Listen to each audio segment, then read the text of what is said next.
Odam hayotidagi eng qo'rqinchli ishning nima ekanligi so'ralganda, ko'pincha kishilar qarilik, o'lim va saqaymas kasallik deganlarni tilga ilishadi. Amaliyotda hayotlikning qonuniyati yoki turli omillar tarafidan belgilangan taqdirni qabul qilmaslik bizni mumkinsiz istaklar vasvasasida puchlantirdi.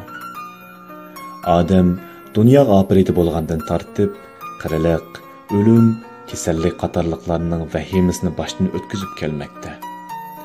Shunga bir normal ruhiy holatdagi odam muayyan yoshga yetganda bu xil reallikni qabul qiladi. Ashu doim qarilik yoki o'limdan vahima yeydigan kishilar amaliyotda pishib yetilmagan kishilar hisoblanadi.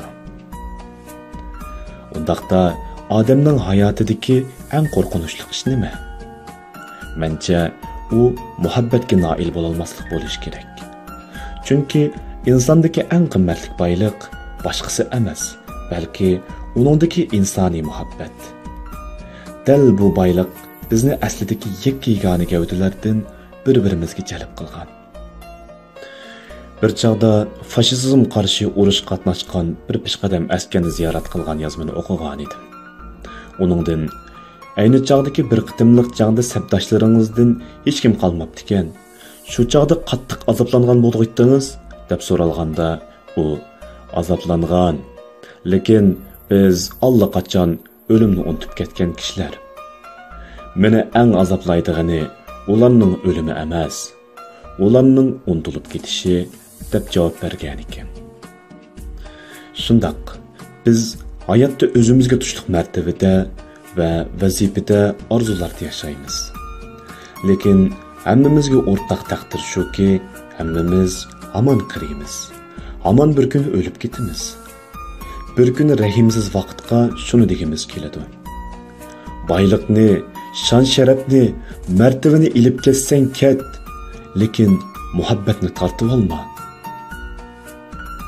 Warren Buffett bir qitim Amerikadagi ma'lum universitetda leksiya so'zlaganda bir o'quvchi uningdan mundaq so'raydi.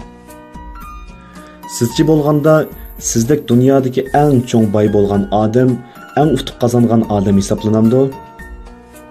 Bu savolga dunyodagi birinchi boy deb atalgan bu boy mundaq javob bergan. Amaliyat sizlar mendek yoshga borganda mundaq bir haqiqatni bayqaysizlar.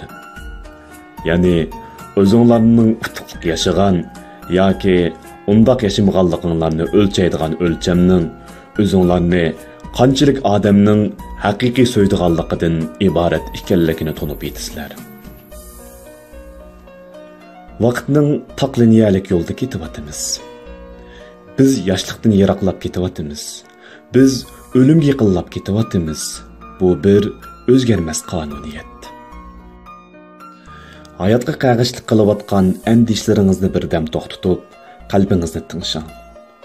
Bu ishingizgacha hayotning tomuz optoblaridan, zimiston sovuqlaridan sizni omon saqlagani muhabbat emasmi?